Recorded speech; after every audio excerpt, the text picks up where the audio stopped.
네. 지난, 지난 시간에 욥기 22장 20절까지 배웠습니다. За хэдүүлээ өнгөрсөн хичээлдэр болохоор Йов номны 22-ийн 욥기 22 장 20절까지 했습니다. 20 дугаар 20 дугаар ишлэл хүртэл үтсэн ба бүгдээрээ. 네, 오늘은 이제 22장 마지막 부분인 네 번째 돼지, 죄를 떠나서 하나님과 화목하면 복 받는다는 내용이 21절로 30절까지입니다. За өнөөдрийн хэдүүлээ болохоор 4-р сэдв рүү орж ирэх гэсэн үг. За 4-р сэдвийн гарчиг болохоор гимээ орхиод эзэн рүү эргэх үед эзэн рүү эргээд эзэнтэй хамтрах үед ерөөл авнаа гэсэн ийм сэдв байна. 21-с 30 дугаар ишлэл орно гэсэн. 네, 여기는 이제 엘리바스가 욥에게 그 복 받는 길을 가르쳐 준 내용입니다.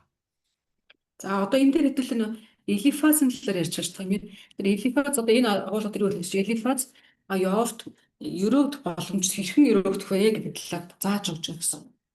즉 그것은 이제 하나님과 화목하고 또 평안함을 얻는 것입니다. За тэр нь юу вэ гэсэн чинь Бурхантай нэгдээд амар тайван замыг олох хэрэгтэй гэдэг хэлж өгч байгаа байна. 그래서 하나님의 그 복이 임하는 길에 대해서 말하고 있습니다. За тэгэнгүүт Элифаз шиг Бурханы өрөөл нь те одоо найдварын зам дээр байдаг юм аа гэдгийг хэлж өгч. 그러니까 엘리바스도 이렇게 진리를 많이 깨달은 사람입니다. Тэгээ Элифазын хувьд хэдүүлээ харах юм бол тэр бас үнэнний талаар те бас ингээд тодорхой хэмжээний одоо ойлголттой те ухаарсан юм хүн байгаа. 물론 욥이 당하는 고난은 죄 때문에 온 고난이 아니지만은 그러나 엘리바스는 일반적인 진리를 가지고서 이렇게 욥에게 복을 받는 법을 말하고 있습니다. Тэгээ Элифазын хувьд яаж байгаа вэ? Элифаз мэдээж хэрэг нөгөө нэг одоо яг тийм бид нар өмнө сэжэлтэр үсчихсэн тийм тун нөгөө энгийн гэх юм уу? Илүү одоо энгийн ойлголтын дээр тулгуурлаад ингээ яваг одоо дайрч ирсэн шүү дээ тийм ээ. Гэхдээ гэлээ ч гэсэндээ одоо юу гэдэг явд бас ингээ тус хүрэх гээд зөвлөгөө өгч байна. 이렇게 엘리바스가 깨달아서 말한 그 하나님께 복 받는 법을 21절로 24절까지 내용입니다. За тэгээд 21-ээс хэдлээ 24 дэх ишлэгийг харъя. Энэ дээр болохоор Элифаз одоо тэг Бурханаас хэрхэн өрөөл авах вэ гэдгийг нэг ойлгосон тэг ухаарсан ийм хэсэг гарч ирж байгаа. 네, 한번 21절, 24절까지 읽어보겠습니다. За 21-ээс 24-ыг уншийе гэлээ. 네, 너는 하나님과 화목하고 평안하라. 그리하면 복이 내게 임하리라. 청컨대 너는 그 입에서 교훈을 받고 그 말씀을 내 마음에 두라. 내가 만일 전능자에게로 돌아가고 또 내 장막에서 불의를 멀리 버리면 다시 흥하리라. 내 보배를 진토에 버리고 오빌의 금을 강가에 돌에 버리라. За 20-ээс 24 дээр одоо түүнийг таньж түүнтэй эвтэй байх тун тэгвэл чамд сайн нь ирэх болоо. Түүний амнаас зааврыг хүлээн авч түүний үгсийг зүрхэндээ үндэслүүлээч. Хэрв чи төгс өчид нэгэн рүү эргвэл чи дахин сэргэнэ. Хэрв чи шудраг бус байдлыг майхнаас хол зайлуулад алтыг шороонд буулж офирийн алтыг горхины чулуудын дунд орхих аваас. 네, 사람은 누구나 복 받고 또 잘 되기를 원할 것입니다. Хүн ер нь хинч байсан гэсэн сайхан байгаасаа өрөөдөөсөө гэдэг хүсдэг. Усаны 방금 그 밤자우님 들어오셨습니다. 네, 네. 네? 누구요? 밤자우님 들어오셨습니다. 그래요? 잠깐만요. 네. 밤자우 сая орж ирсэн те? 근데 왜 내 화면에 안 뜨죠? 들어오셨어요? Ороод ирсэн шүү мэд. Та нөгөө царайг нь харуулчих гинэ. За хар. байна. Йоо. 예. 같이 보시죠. 예. За одоо итгэлээ гэж. 네, 알겠습니다. 예. 자, 이렇게 하나님께서도 이렇게 사랑하는 자녀들이 다 복받고 형통하기를 원하실 것입니다. Тэгээ бурхан ч гэсэндээ яадаг гэхлээрээ хүн төрлөختний те бүгдээрийн нь бас те өрөөгдөөсөө амар тайван байгаасаа гэж хүсдэг. Бидний бурхан. 이렇게 하나님께로부터 복이 임하는 길로 가려면은 그 길이 어떤 길인가를 알아야 합니다. Тэгэхээр бид нар яах вэ гэхээр бурханаас ахуулаад тэгээ бурханаас тэр одоо хүсэж байгаа хүн ч өөрөө хүсэж байгаа бурхан ч чамайг ингээд одоо ерөөхөө хүсэж байгаа тэр замыг мэдмээрээ одоо авъя гэвэл ямар зам юм бэ гэж мэд хэрэгтэй. 그러니까 어떻게 신앙생활을 하는 것, 어떻게 신앙생활을 하는지를 배우고 그 길로 가야 됩니다. Бас одоо юу гэдгийг итгэлийн амьдралын зам гэдэг нь яг ямар зам юм бэ гэдгийг ойлгоод хэрхэн тэрнгээр амьдрах вэ гэдэг бид нэр олоод тэр замаар ингээд алхах нь чухал. 그러니까 길을 제대로 찾지 못하고 잘못된 길로 가다가 죄악의 구렁텅이에 빠지는 사람도 있습니다. Хүмүүс яадаг гэхээр замаа ингээд сайн олохгүй тий энэ ч юм уу тэр ч юм уу гэж явсараа сүултээ бүр нэг одоо чойрно гэдэг шиг болдог хүмүүс байдаг. Замаа алдаад. 그러니까 우리도 이렇게 성경을 바로 배워서 어느 길로 걸어가야 이게 복받는 길인가를 깨닫고 그 길로 걸어감으로 하나님 앞에 복받고 사는 자들이 돼야 되겠습니다. Тэгээ бид нар ч гэсэндээ одоо тэгээ тэр Европын гэдэг зам гэдэг нь Европын зам гэж яг аль замыг хэлээд байгаа гэдгийг хараад ойлгоод тэр зам руу явах гэдэг нь хичээх хэрэгтэй гэсэн. Тэгээ Гамбатны мэдрээ уушаас습니다. 네, 네, 해놨어요. 네. 네. 오늘 이렇게 엘리바스란 사람이 이렇게 하나님의 복이 임하는 길에 대해서 어떤 길인가를 가르쳐 주고 있습니다. Одоо Элифас болохоор яг тэр замын талаар одоо энэ агуулга дээр ярих гэж байгаа гэсэн үг юм тийм ээ. 그래서 이제 이 말씀을 통해서 우리도 하나님께 복받는 길이 무엇인가를 배우고 다 순종함으로 하나님 앞에다 복된 생활을 해야 되겠습니다. Тэгээ энэ замаар дамжуулаад хэдүүлээ ч гэсэндээ бас тийм Бурхны өмнө тэр одоо зам ямар зам бэ гэдгийг хэл ойлгох нь чухал байна. 먼저 여기 21절 말씀 보면은 뭐라고 말씀하시냐면은 너는 하나님과 화목하고 평안하라 그랬습니다. За эхлээд юу гэсэн гэхээр за хамгийн өдөрч үсэн бэ. Чи бурхантай эвтэй бай гэж хэлж өгсөн. 21 дээр. 예. 그러니까 하나님과 화목하고 평안해야 된다는 것입니다. 첫 번째가. Өөрөөр хэлбэл чи бурхантай эвтэй байгаад тэгснээрээ амар тайвныг олоо гэж хэлж. 그럼 뭐 하나님과 화목하려면 어떻게 해야 될까요? Тэгвэл хэдүүлээ бурхантай эвтэй байх хэрэг яана гэсэн үг юм бэл. 네, 하나님 우리는 죄로 말미암아서 하나님과 원수가 되었습니다. Хэдүүлээ болохоор чин гимээс болоод те бурхантай одоо юу болчиход шүү дээ тийм ээ хуваагдаад дайсан болчиход байна. 그렇기 때문에 그 죄를 용서함을 받아야만 하나님과 화목할 수가 있습니다. Гэтэл тэгвэл яах юм бэ? Тэр геймтэй холбоотойгоор гэх юм бол уучлал гэдэг зүйлийг авч иж бид нар бурхантай одоо эвлэрнэ гэсэн баг. 하나님은 거룩하신 분이기 때문에 죄와는 거리가 멉니다. Бидний бурхан бол ариун нэг юм шүү дээ тийм ээ. Тэгэхээр тэр бол хизээч одоо юутай бузартай гэмтэй ингэ нийлэхгүй. 그래서 죄를 가지고서는 하나님과 화목할 수가 없습니다. Тэгэхээр бид нар тийм учраас ариун бурхантай би эвлэрэ гэж байгаа тэгэхээр би өөрөө цэвэрлэгдэх хэрэгтэй гэсэн үг. 그러니까 죄를 용서함을 받아야 하나님과 화목할 수 있다는 뜻입니다. Тэгээ бурхан юу гэсэн блэ? Эхлээд чи цэвэрлэгдэх буюу гэмийнхээ уучлалыг аваадах гэсэн тийм. 그러면 제일 중요한 것이 뭡니까? 죄를 용서받으려면 어떻게 해야 되겠습니까? Тэгэхээр одоо нэг бид нар тэгвэл гэмээс уучлагдгийг бол яах хэрэгтэй гэсэн үг вэ? 죄를 용서받는 길은 오직 하나, 예수 그리스도를 믿어야 됩니다. Тэгэхээр бид нар тэгхийн тулд эхлээд яах хэрэгтэй бид нар одоо Иесус Христэд итгэх хэрэгтэй гэсэн үг. 예수 그리스도를 믿지 않고서는 죄를 사함받을 길이 없습니다. Тэгээ эзэн Иесуст итгэхгүйгээр уучлагдана гэсэн боломж байхгүй. 히브리서 9장 22절에 있는 말씀처럼 피 흘림이 없으면은 죄 사함이 없다고 했습니다. Өөрөөр хэлэх юм бол одоо Еврей номон дээр байгаа тий цус урсахгүй уучлал гэж байхгүй гэж хэлж байгаа. 그러니까 예수 그리스도께서 이 땅에 오셔서 우리들의 죄를 용서해 주시려고 십자가에서 피 흘려 주셨다는 것을 믿어야 됩니다. Бид нар эзэн Иесус тэр Иесус гэж яриад байгаа хүн чинь тэр чинь таны төлөө миний төлөө цусаа урсгасан намайг өмгөөлөхин төлөө урсгасан гэдэг бид нар итгэх хэрэгтэй. 그러니까 하나님과 화목하기 위해서 첫 번째 조건은 바로 예수 그리스도를 믿고 죄 사함을 받아야 됩니다. Тэгэхээр бид нар яах ёстой гэхээр одоо хүлээн зөвшөөрөөд те эзэн Есүсийг ингээд цайлганаар хүлээж авснараа гмийн тэр уурчлалын тэр гоё баяр хөөргийг авах хэрэгтэй.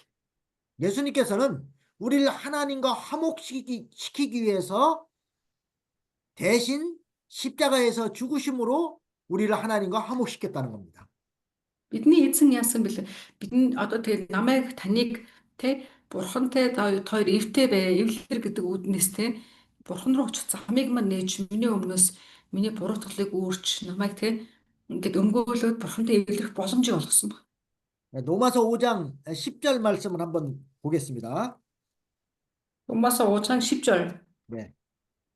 네. хэдүүлээ Ром 5-ын 10-ыг харъя. Ром 5-ын 10-ыг харъя.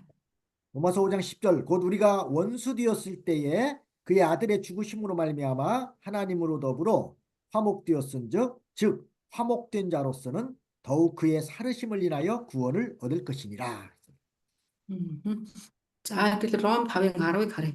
За энэ дээр юу вэ гэхээр хэрэв бид дайснууд байхдаа хүүгийнх нь үхлээр бурхантай эвлэрсэн юм бол эвлэрсэн бид тэр тусмаа түүний амиар аврагдах болно гэж. Амен. Яа, 함께 알았어. 근데 우리가 미터 온트라 만지듯이 미터 온트라죠. 우리가 죄 때문에 하나님과 원수되었을 때에 바로 예수 그리스도께서 죽으심으로 우리를 하나님과 화목시켜 주셨다는 것입니다.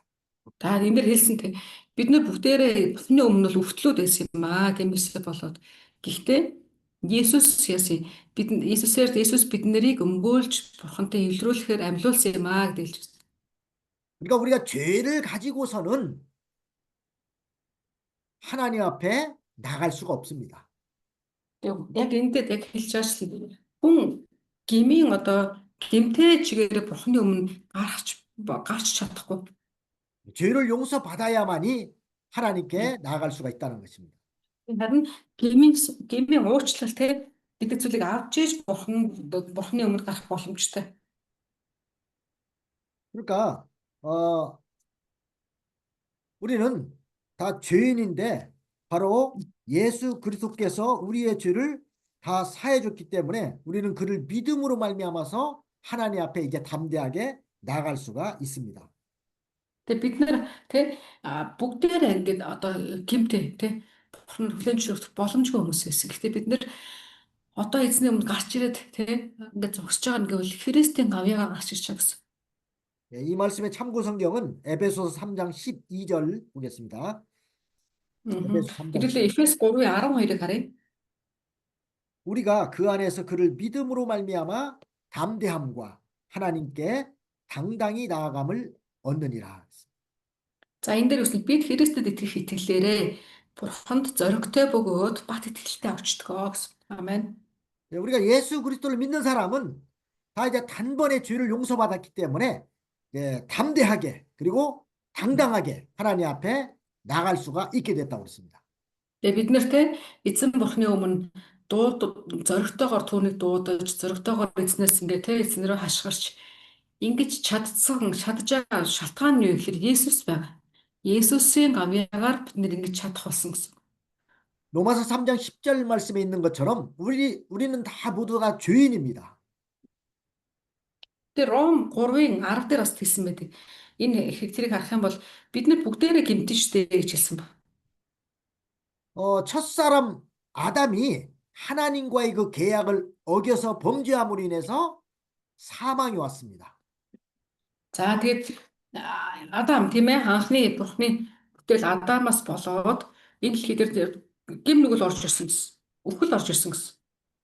그 죄의 영향으로 이제 아담의 후손인 우리 모두에게 그 죄가 다 유전되어 온 것입니다. Тэгэнгүүт тэр гмийн өглөөгөр яасан. Адамын бүх одоо үр үндэстэй Адамын бүх одоо үр хөвгтүүдээс ахуулсан тэр хүн төрлөختний холбоо бүгд ингэ дамжигдаад үхлээр боолчлогддог болсон гэсэн. 그래서 아담의 후손으로 태어나는 모든 인류는 다 죄 가운데 출생을 했기 때문에 원죄가 있습니다. Тэгэхээр бид нэр харах юм бол Адамаас эхлэлтэй гэж байгаа тэр одоо бүх хүн төрлөختөн гэдэгт орж байгаа хүн болгонд гин байгаа гэж байгаа бол тэр чинь юу юм бэ? Бид нэр төрхөөсөө ч гэсэндээ хүн төрлөختөн гэдэг нэрээр төржил байгаа гэж байгаа бол адилхан гимтэй л гэсэн үг. 또 날마다 하나님 말씀을 거역함으로 자기 자신이 짓는 자범죄가 있습니다. За тэгэн гутаа бас яа тий дээр нь одоо тэр төрхөөсөө тэгээд хүн төрлөختөг гэсэн нэр зөөсөнд бол гэмтэн гэсэн нутагтай болж. Дээр нь нэмээд өдөр болгон өөрөө аашлаад ураараа явснасаа болоод бас өөрийгөө бохирдуулж гэмүүдийг хүн үйлдэлсээр л явдаг. 그러니까 원죄와 모든 그 자범죄는 오직 예수 그리스도를 믿음으로 그의 십자가의 보혈로서만 씻을 수가 있다는 것입니다. За харин энэ одоо тэг төрхөөсөө байсан гэмтэн гэж явагдаж байгаа энэ нэр тийм энэ гэмт зүйлсүүд яах вэ? Тэгэхээр эзэн Иесусийн урсгасан тэр цусны тэр цусаар дамжуулаад угаагдах боломжтой гэсэн. 그래서 예수님은 바로 우리의 모든 죄를 대속해 주시기 위해서 십자가에서 피 흘려 주신 것입니다. Тэгэхээр тийм учраас эзэн Иесус бидний бүх гэмийг угаахын тулд загалмай дээр одоо цусаа урсгасан гэсэн. 자, 믿습니까? Та тэрэнд итгэж байна уу? Амен. 아멘. 이걸 믿어야만 죄 사함 받고 구원받아 천국에 가는 것입니다. Тэгээ бид нар энэ ийм итгэл энд итгэж байж одоо уучлал гэдэг зүйл ирж байгаа. 그래서 Аврал гэдэг зүйл хамаарч байгаа. 우리가 전하는 복음도 바로 예수님이 십자가에서 우리 죄를 위해서 피 흘려 주셨기 때문에 누구든지 믿는 자는 죄 사함 받고 천국 간다는 것을 전하는 겁니다. Тэгээ бид нар ч гэсэндээ сайн мэдээ тараа гэж яг юу хэлж байгаа вэ? Гэхдээ яг энийг л хэлж байгаа гэсэн. Чи чамд боломж байна те. Иесус Христийн аль хэдийн хийгдсэн энэ гавья байна. Чи тэрнийг ингээ анхаарах хэрэгтэй байна. Тэрэнд итгэх хэрэгтэй байна. Тэгвэл чамд ингээ боломж байна гэдэг. Бид нар энийг дамжуулахыг юу гэж хэлээд байгаа? Сайн мэдээ дамжуулах гэж хэлээд байгаа. 자, 그래서 중요한 거는 예수 그리스도께서 이 속죄의 피를 흘림으로 말미암아서 우리는 하나님과 화목하게 됐다는 것입니다. За тэгээ эндээс өнөөдрийн хэдлээ агуулгаараа ороод харах юм бол энэ дээр бурхантай эвлэр гэдэг утга нь юу дээр гарч ирж байгаа гэхээр энэ Иесусийн цусны гавьяан дээр гарч ирж байгаа гэсэн үг. 자, 우리 조상 아담의 죄와 또 우리 자신들이 지은 모든 죄로 지옥에 갈 수밖에 없는 자들이었는데 이런 죄를 용서해 주시려고 예수님이 오신 것입니다. Тэгэхээр бид нэр хэлсэнчлэн тийм ээ төрхөөсөө ахуулаад дуудагдчихсэн гимтэй буруутай хүн төрлөختөн гэсэн ийм нэр за амьдралынхаа явцдаа тэгээ өдөр болгон өөрийнхөө дураар болоод хийдэг юмуд энэ бүх асуудлуудаас болоод бурхантай бид нэр ямар болсон байсан өстөн шиг байсан гэсэн. Харин энийг би эвлэрүүлэх боломжтой тэр боломжит зам нь юу юм гэхээр Христийн загалмайн тэр цусны тэрэнд итгэх байна. 그래서 누구든지 예수님을 믿으면 죄를 용서받고 또 하나님과 화목할 수가 있습니다. За тийм учраас үгээр хинч бай. Тэ эзэн Есүст итгэх юм бол тэ бурхантай эвлэрэх боломжтой. Бөгөөд үхлээс өнгөрч амьруу шилжиж өгсөн үг гэдэг тийм ээ. 근데 한 가지 알아야 될 것은 예수님을 믿는 자는 이미 죄 사함을 받았지만은 이제 날마다 자기가 짓는 죄를 회개해야 하나님과 화목할 수가 있습니다. За гэхдээ эндээс бас нэг мэдэх хэрэгтэй. Бид нэр Иесус итгэсэн юм чинь миний өнөөдөр үлдэх гэм маргааш үлдэх гэм мэт гэсэн далидын болцсон доо цаатагдсан да гэж бодож болохгүй. Бид нэр тэгээ эзэн нэр ирэх хүртэл миний өнгөрсөн амьдралын бүх асуудлууд шийдэгдсэн бол итгэснээс хойш амьдрал дээр гарч байгаа миний асуудлуудыг яах вэ? Би өөрөө хүлээн зөвшөөрч эхлээд эзэн рүү хандаж гэмших хэрэгтэй. Тэгжээс дараад нь яах вэ? Одоо эвлэрэл гэдэг зүйл гарч ирнэ. 우리가 죄 사함 받고 구원받았다고 그래서 아무렇게나 살면 안 됩니다. Тэгэхээр бид нар өөрөлдөл надад Иесус байгаа юм чинь нөгөө нэг ээж миний хувцас угаачдаг юм чи гэдэг шиг тий. Иесус миний гэмийг уучлалцдаг юм чи ингээд тий гэмдүүлдэг дураараа яваад гэж болохгүй. 죄를 짓지 않으려고 힘을 써야 됩니다. Харин эсрэгээр нь яах юм? Эзний нэрийг өргөхийн тулд би өөрийнхөө тий өөрийнхөө махбодтой тэмцэлт ингээ хүчийг басан гаргах хэрэгтэй. Тэмцэл байх хэрэгтэй. 혹이나 죄를 지었으면은 그 죄를 붙들고 회개해야 됩니다. Хэрвээ магадгүй ямар нэгэн байдлаараа тий буруутсан, алдаа гаргасан, гэм үлдсэн гэж байгаа бол тэрнийг яах вэ? Тэрнээсээ зуураад эзний өмнө очиод чин сэтгэлээс ингээд улах хэрэгтэй. 그래서 시편 34편 18절 말씀에 보면은 여호와는 마음이 상한 자에게 가까이 하시고 중심에 통회하는 자를 구원하시는도다 그랬습니다. За дуулал номны 34-ийн 18 гэдлээ харах юм бол энэ дээр юу вэ гэхээр дуулал номны 34-ийн 18 дээр эмтэрсэн зүрхнүүдэд эзэн ойр байдгаа. Сүнсээрээ гэмшигчдийг тэр авардгийг шүү гэж хэлсэн. Амен. 그러니까 하나님과 화목하고 평안하려면 첫째가 뭐라고 그랬죠? Тэгэхээр энэ дээр хэлсэн бурхантай эвлэрээ гэж Жовын ном дээр хаашаа. Тэгвэл эвлэрэх хэвээр эвлэрийг гэвэл эхлээд яа гэсэн бэ сая? 예수 그리스도를 믿고 Эзэн 죄 Есүс итгэдэг. 사함을 받아야 된다고 했습니다. Тэгээд гэмээ уучлалыг ав. Амен. 네, 두 번째로는 За 하나님의 хоёрдугаар нь 네, 하나님 말씀을 듣고 은혜를 받아야 됩니다. хоёрдугаарт нь эзэн бурхны үгийг сонсож тэндээс ивэлэг авах хэрэгтэй. 네, 우리 마음이 평안하려면은 은혜를 받아야 됩니다. Бид нэр сэтгэлээрээ тэг амар амгалан баймаар байна гэж байгаа бол та эзний тэр нэгүүлс ивэлэг авах хэрэгтэй. 네, 은혜 받으려면은 하나님 말씀을 듣고 그 말씀 속에서 주시는 진리를 깨달아야 됩니다. Тэгээд тэр ивэлэг одоо тэг авахын тулд яах гэхээр эзний үгийг сонсохдоо тэгээд тэр үгэн дотор нуугдж байгаа үнэнийг ойлгох хэрэгтэй гэсэн. 그래서 자기 죄가 생각나서 회개하는 마음이 들어와야 되고 또 이제는 그 배운 말씀대로 살겠다는 결심이 서야 됩니다. Тэгээ яах гэхээр эзний үг сонсоод үнэн ингээд ойлгож явах үед яадаг гэхээр үнэн надад ингээд ухаарлыг өгдөг. Миний юу буруу хийлээ, би яалаа гэдэг ухаар болдог. Харин тэр үед нь би яах гэхээр түүний хүлээн зөвшөөрөөд тэгээ эзний өмнө очиод гэмших хэрэгтэй. 그러니까 하나님 말씀을 들을 때 그 말씀이 깨달아지고 내 죄가 생각나서 이제는 죄를 회개하고 하나님 말씀대로 살겠다는 결심이 서는 것이 바로 은혜 받은 것입니다. Тэгээ бид нэр энэ дээр харах юм бол эзний тэр үнэн надад сануулад би ямар үед юу хийчлээ те гэдгийг сануулах үед нь яах гэхээр би эхлээд түрийгээ хүлээмж зөвшөөрөх хэрэгтэй улаач те. Тэгээд эзэн дээр очих нь их чухал байна. 자, 이렇게 은혜를 받으면 마음에 이 영적인 평강이 찾아옵니다. Тэгээд очих үед эзэнээс ингээд ивэл ирдэг буюу нэгүүлсэл ирдэг өршөөл.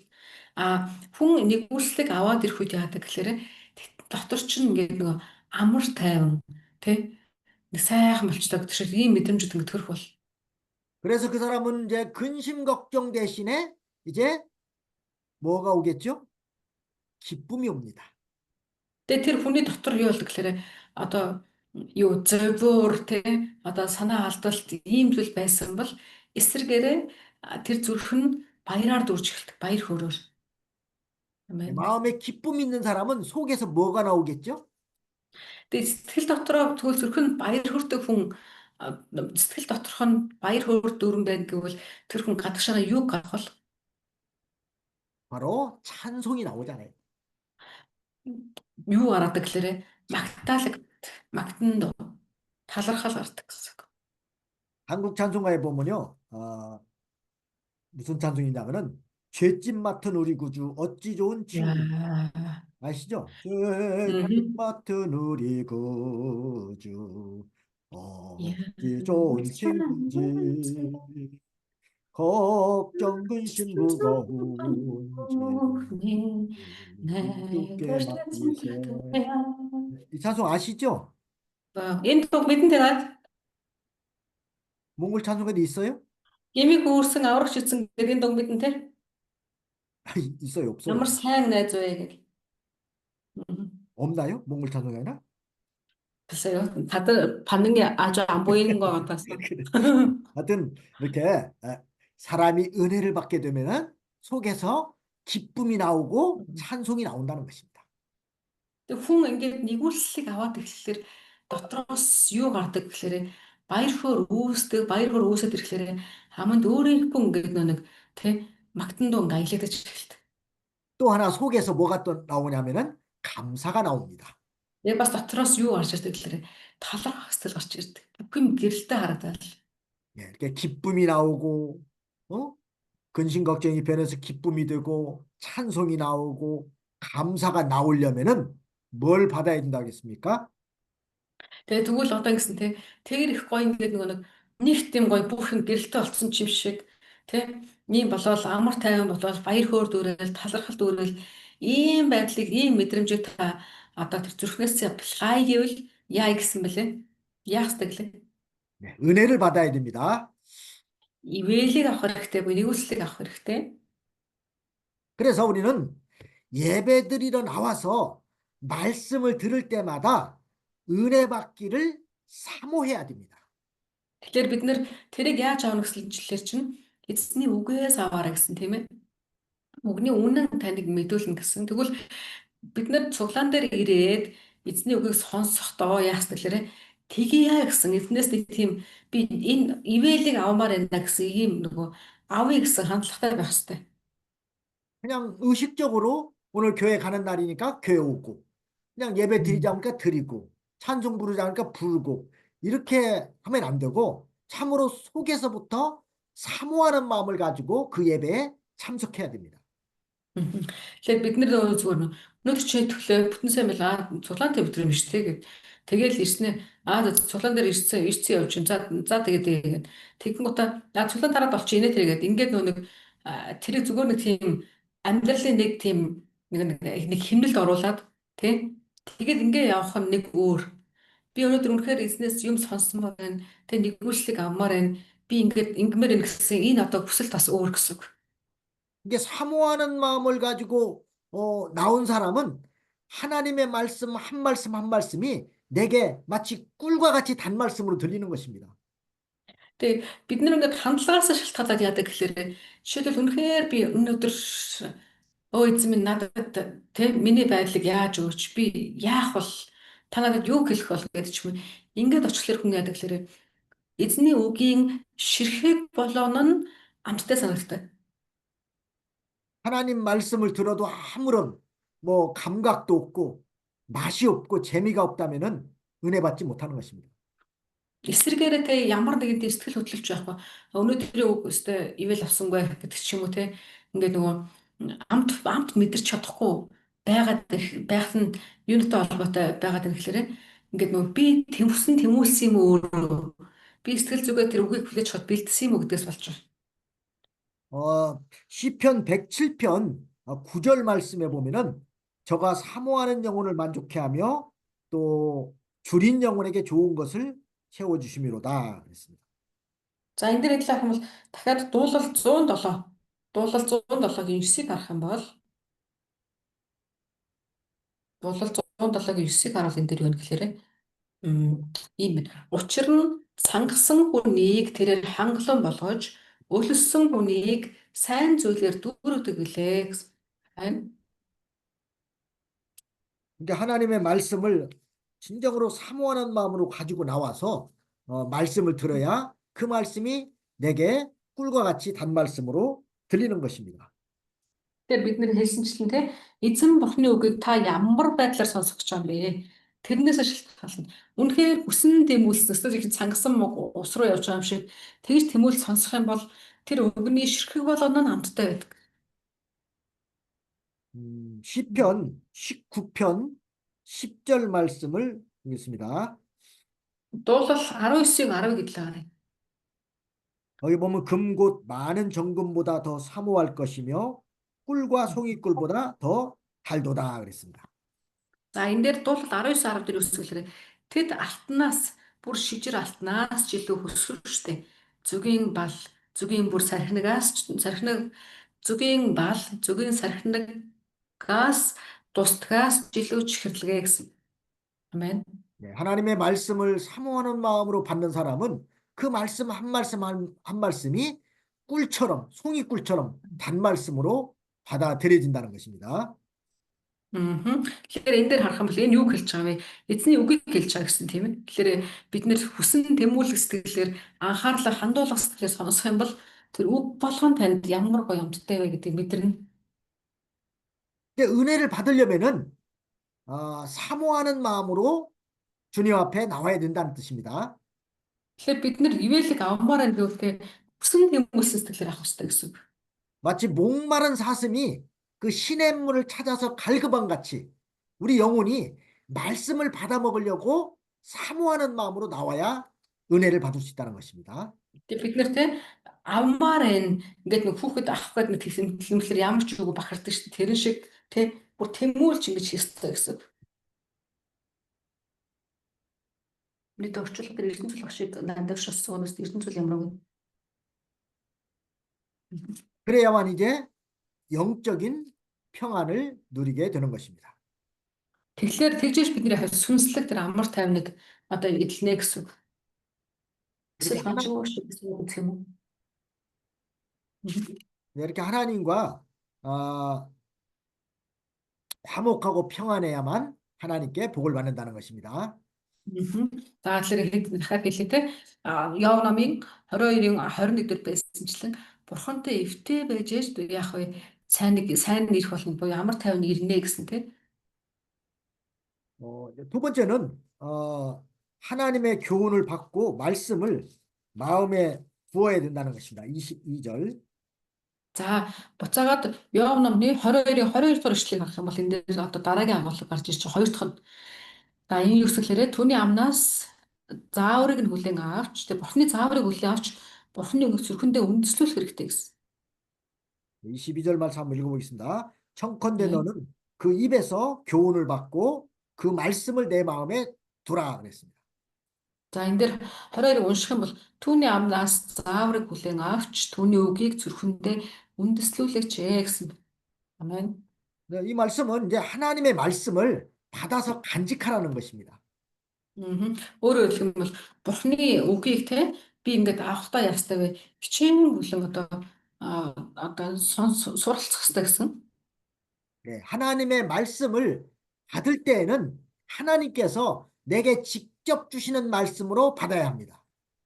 Тэгээ бурхны үгийг авахтаа би яах хэрэгтэй гэхээр эзэн надад өгч ийн гэж шууд надад ингээд над руу хандж ийн гэж хүлээж авах хэрэгтэй. 물론 하나님의 말씀은 뭐 선지자나 뭐 사도들이나 오늘날로 말하면 이제 목사님들을 통해서 말씀을 전해 주십니다. Тэгээ бид ч хэрэг эзний үг яадаг вүлээ? Таны одоо хамрагдж байгаа чуулганы ч юм уу те хин нэгнээр дамжуулаад эсвэл одоо итгэгчнэр юм уу пастораар дамжуулаад эзний үг ингээ ирдэг. 그러니까 그때 그 말씀을 전해 주실 때 그것을 단지 사람의 말로 받지 말고 하나님께서 이 시간에 내게 직접 주시는 말씀으로 받아야 된다는 것입니다. Тэгэхээр бид нар яах вэ? Тухайн үе болгонд нь те хин нэгнээр дамжуулаад эзний үг ирэх үед нь тэр хүн надад тэглээ инглээ гэхгүйгээр харин бурхны үг хүлээж авах хэрэгтэй. 우리가 잘 알듯이 성경은 하나님의 말씀입니다. За бид нар сайн мэддэгчлэн Библи бол те бурхны үг гэж байгаа. 성경은 정확하고 오류가 없는 하나님의 말씀입니다. Библи бол юу вэ? Тодорхой. Тэгээ бас ямар нэгэн алдаа байхгүй бурхны үг байна. 네, 디모데후서 3장 16절 17절에 보면은 모든 성경은 하나님의 감동으로 된 것으로 교훈과 책망과 바르게 함과 의로 교육하기에 유익하니 이는 하나님의 사람으로 온전케 하며 모든 선한 일을 행하기에 온전케 하려 함이라 그랬습니다. За тэгээ Тимот 2 дугаар Тимот 3-ын 16 17 гарах юм бол энэ дээр юу гэж хэлж чи бичвэр бүр бурхны амьсгалснаар байгаа бөгөөд заах, зэмлэх, залруулах, зөвд чиглүүлэхэд тустай. Үүгээр бурхны хүн чадамгаа болж альва сайн үйлд бүрэн бэлтгэдэг юм аа. 아멘. 네, 하나님의 말씀은 우리에게 교훈해 주는 말씀이고 또 책망해 주시는 말씀이고 또 바르게 해주는 말씀이고 또 의로 교육하기에 유익한 말씀이라는 것입니다. Таавар эзний үг яадаг гэсэн бэ? Бид нарыг зааж өгдөг, залруулж өгдөг, зөв байдалд чиглүүлэхээс гадна зэмлэхэд ч тустай гэсэн. 네, 이 성경은 선지자들과 사도들이 성령의 감동으로 기록한 말씀입니다. За энэ дээр гарч ариу Библи юу вэ? Тухайн нөхцөл байдлаа өөрөөр ертөнцид одоо өөрөөр он цаг үед амьдарч ирсэн те хүмүүс болгон дээр ирсэн блэр ариун сүнс ч өөрөө хөдөлгөж бичсэн үгсүүд байна. 그래서 이 성경은 직접 우리를 책망하고 깨우쳐 주는 말씀도 있지만 교훈적으로 일깨워 주는 말씀도 있습니다. Тэгээ бид нарыг харах юм бол те шууд бид нар л ингээл зүрх зүстэл нь ороод те зэмлдэг ийм эсвүүдч байдаг. Эсрэгээр нь те аль хэдийн бидний зүрх зүсэгдээд урагадаад ингээ явж байгаа үед дулаацуулах хэсэг ч гэсэн бас байгаа. 그래서 하나님의 교훈을 받은 자가 복이 있는 것입니다. Тэгэхээр бид нэр энэ мэдчлэг те эзнээс одоо заавар аваад эсвэл зингэл аваад явж байгаа гэвэл та үнэхээр ерөөлтөн гэсэн үг. 데살로니가전서 2장 13절에 보면은 그 데살로니가 교인들은 하나님의 말씀을 받을 때에 하나님께서 직접 주시는 말씀으로 받았다고 했습니다. За тэгэд 1-р Тесалоник 2-ын 13-ыг харах юм бол энэ дэр юу гэхэлэр чинь 이장 13절 гэж 목사님. 네. Тэгээд түүнийг яадаг лээрэ таанд бүгд биднээс Бурхны үгийг хүлээн авахдаа үүнийг хүний үг бус харин итгэдэг та нарын дотор ажилдаг Бурхны үнэн үг гэж байгаагаар нь хүлээн авсан гэж байна. Үүнд бид бас Бурханд хүрээс талархдаг юм аа гэсэн. 그래서 성경을 통해서 주시는 말씀을 하나님께서 우리에게 직접 주시는 말씀으로 받고 그 말씀대로 순종해야 합니다. Тэгэхээр бид нар яах ёстой вэ? Одоо тийм эзний ариун сүнсээр дамжуулаад биднэрт ингээ өгөгдөж байгаа тэр одоо бичээсүүд тэрийг бид нар хүлээж авахдаа тэгээ шууд утгаар нь хүлээж авах хэрэгтэй. 또 하나님의 말씀을 받으려면은 또 욕심과 교만을 버려야 합니다. Тэгээ бид нар Бурхны тэр үгийг одоо авахын тулд яах ёстой гэхээр өөрийн одоо шунаг бодол тийм өөрийн бардамнал тэр зүйлүүдийг бид нар орхих хэрэгтэй. 우리가 하나님의 말씀을 받아서 그 말씀을 이 마음판에다가 잘 새겨야 합니다. Бид нар Бурхны үгийг авахдаа аваад зүрх сэтгэлийнхээ тэр зүрхнийхээ одоо юу дээр нь самбар дээр тэ бичих хэрэгтэй гэсэн.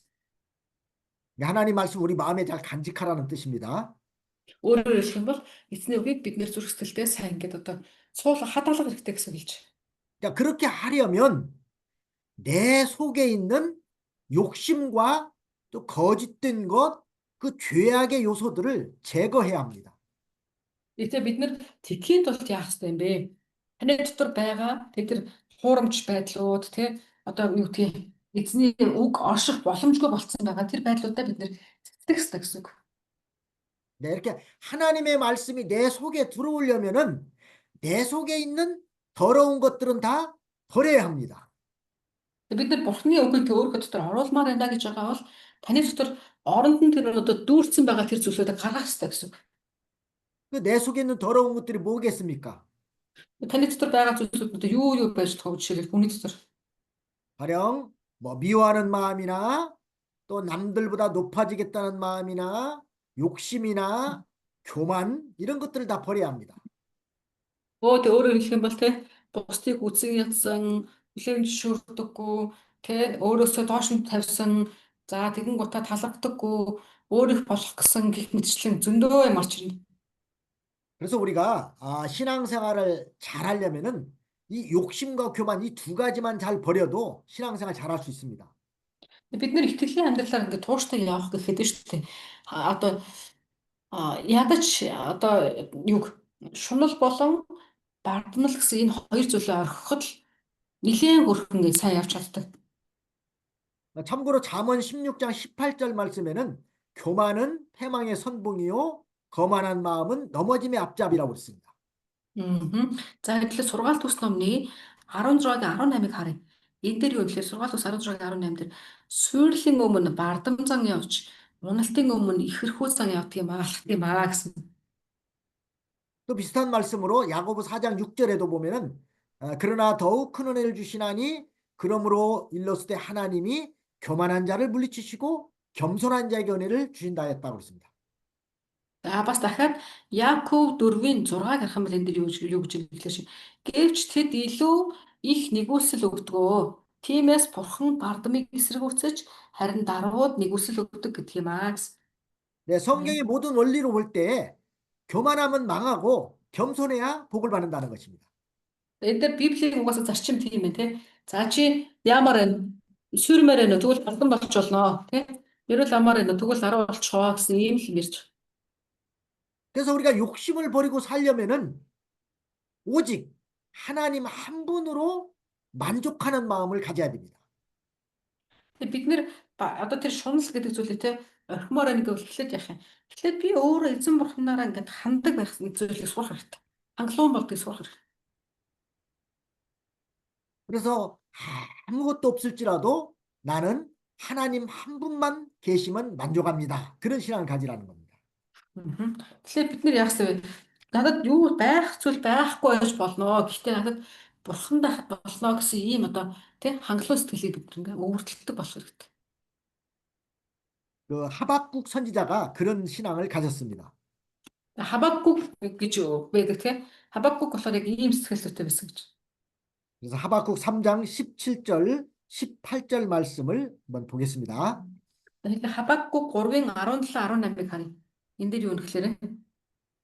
네, 비록 무화과나무가 부성치 못하며 포도나무에 열매가 없으며 감람나무에 소출이 없으며 밭에 식물이 없으며 우리의 양이 없으며 외양간에 소가 없을지라도 나는 여호와로 인하여 즐거워하며 나의 구원의 하나님으로 인하여 기뻐하리로다.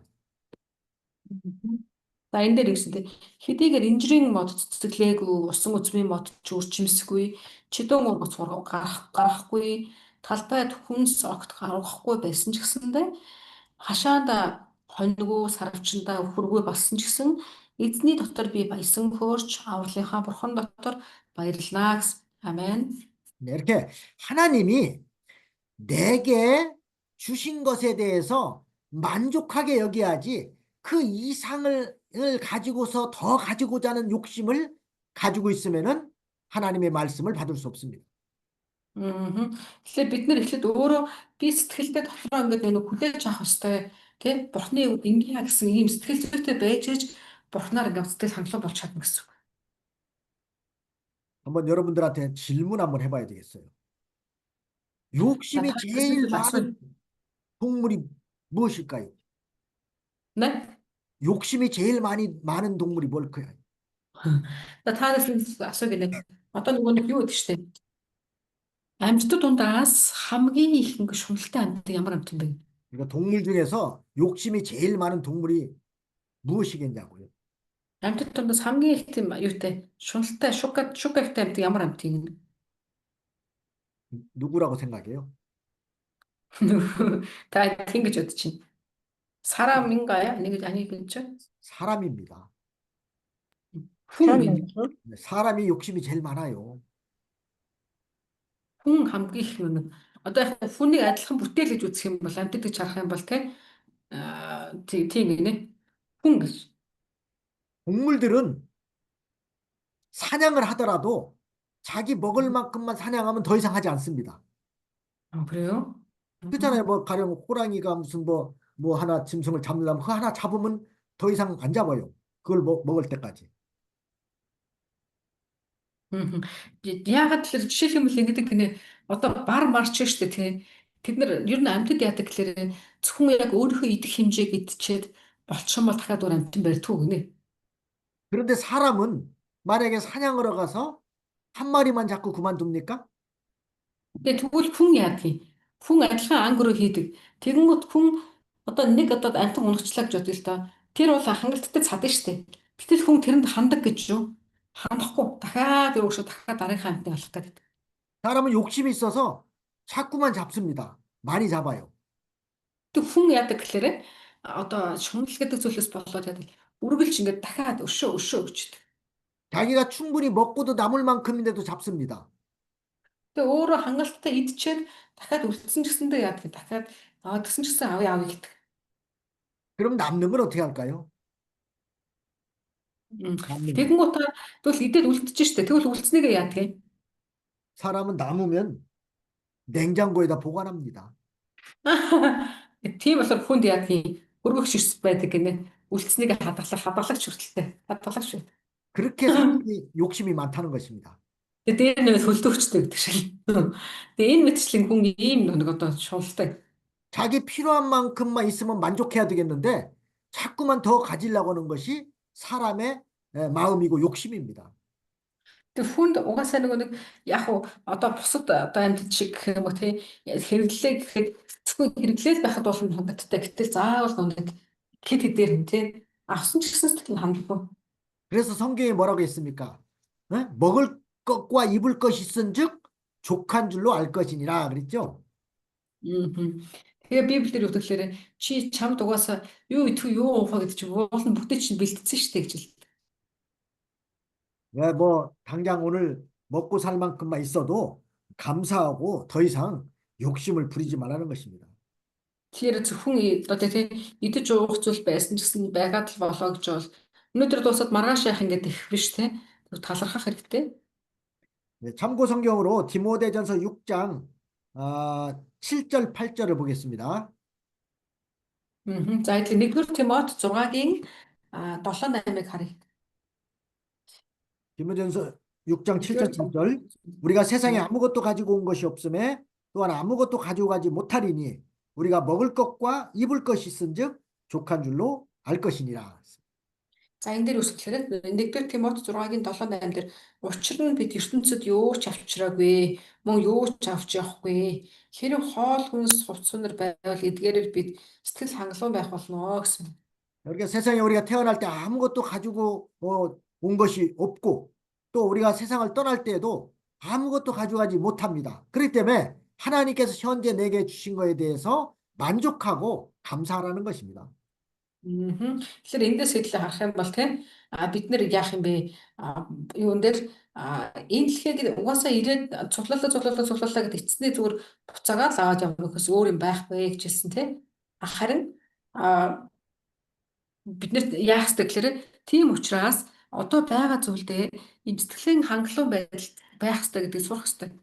그래서 야고보서 2장 15절에도 그랬잖아요. 욕심이 잉태한즉 죄를 낳고 죄가 장성한즉 사망을 낳느니라 그랬습니다. За тийм учраас Яаков ном дээр юу гэдэг гэхээр Яаков 2-ын 잠깐. 야고보서 1장 15절입니다. 제가 2장이라고 했는데 1장 15절. Тэгвэл Яаков 1-ийн 15 дээр юу гэсэн гэхээр хэлсэн баг. Тачаал нь үр тогтоон нүглийг төрүүлдэг, нүгэл нь боловсроод үхэлтийг гаргадаг ажээ гэж хэлсэн. 네, 욕심을 계속 품고 있다 보면은 결국은 그것이 욕심이 커지게 되고 결국은 사망을 낳는다는 것입니다. Өөрөөр хэлэх юм бол тийм ээ энэ одоо юун дээр янз бүрийн хүслүүд нь тэг өсөлт ачааллууд нь тэрвэрэд байх тусам тэр чинь яа гэсэн томроо л энэ томрохлоор яа гэсэн блэ дахиад тэр чинь ингээд үрчээд яах юм дараад нь үр дагавар нь үгэлдэр бунаа гэж хэлсэн. 그래서 자족하는 마음을 가져야 되고 자기의 근본을 깨달아야 합니다. Тэгэхээр бид нар яах ёстой гэхээр өөрийнхөө тэг одоо тэр байр суурь тэг ер нь яах гэж байгаа вэ гэдгийг бид нар бодож ухаарах хэрэгтэй. 우리가 세상을 떠날 때 아무것도 가져가지 못합니다. бид нар энэ дэлхийг ясамдэр орох үед юу ч авч чадахгүй. 아무리 재산을 많이 모아놨다 할지라도 갈 때는 다 내놓고 빈손으로 가야 됩니다. Тэгээ хичнээн хий төрөнгөтэй байлаа гэдгийг яах вэ? Явахдаа зүгээр бүдний орхиод л явна шүү дээ, тийм эднэр буцтай. 그런데 이 지나친 물질에 대한 그 욕심을 가지고 있으면은 그것 때문에 하나님을 모실 수가 없고 신앙이 성장하지 못합니다. Тэгээ яагаад гэхээр эсэргээр хүмүүс бол тийм зүйл дээр илүү анхаарал байдаг болохоор тэг итгэл нь ч өсдөггүй, тэг амьдрал нь ч дээшилдэггүй, тэг харамд тархлаар харамд ногдоод явдаг гэсэн. 그래서 하나님 앞에 복을 받지 못하는 것입니다. Тэгээ эзнээс тэг ерөөлж ирэхгүй тийм эндээ явдаг. 뭘 버려야 된다고 했죠? Тэгэхээр бид нар түл юуг хаях ёстой гэсэн блэ? 욕심. 네. 욕심을 Шунлыг хаях хэрэгтэй. 오직 하나님의 말씀을 받고 그 말씀을 마음에 간직하고 말씀대로 살아야 됩니다. Тэгээ бид нэр зөвхөн тэр эзний тэг үгийг аваад үгийн дагуу амьдраад тэг үгээр ингэ сэтгэл хангалуун байх дээр суралцах хэрэгтэй. 자, 근데 우리가 천국에 갈 때는 뭐 세상의 거 다 가져가지 못한다겠지만은 그래도 한 가지 가져갈 수 있는 게 있습니다. Бид нэр энэ дэлхийд ингээ орхиход ч гэсэндээ тэг юу ч авч чадахгүй гэж хэлж байна. Гэхдээ авчих боломжтой ганц зүйл байгаа. 그게 뭘까요? Тэр нь юу вэ? 여러분은 천국에 갈 때 뭘 가지고 갈 수 있다고 생각합니까? Та одоо яг мөнхөө усрын явлаа гэхэд юуг авч явж чадна гэж бодож байна? 세상의 재물, 명예, 권세 이건 다 가져가지 못하지만 내가 믿음 지킨 것을 하늘나라까지 가져갈 수 있는 겁니다. Өөрөөр хэлбэл энэ дэлхийгээс ирсэн тэгээ одоо тэр нэр төр, эд хөрөнгө те альва зүйлсүүд ажил мэргэжилж байдаг юм уу? Тэднээс олж авч явах боломж байхгүй. А гэхдээ энд бид юу болох вэ? Бизнес бүгддэг итгэл гэдэг зүйлийг авч явдаг. 그래서 세상에서 믿음을 잘 지켜야 된다는 것입니다. Тэгэхээр бид нар тийм учраас энэ дэлхийд байх үедээ бид нар яах вэ? Итгэл гэдэг зүйлийг маш нандинаж ингэж чухал тооцох хэрэгтэй. 네, 잠깐 쉬었다 하겠습니다. 네, 10분 동안. Баярлалаа түр амжиж байгаа юм.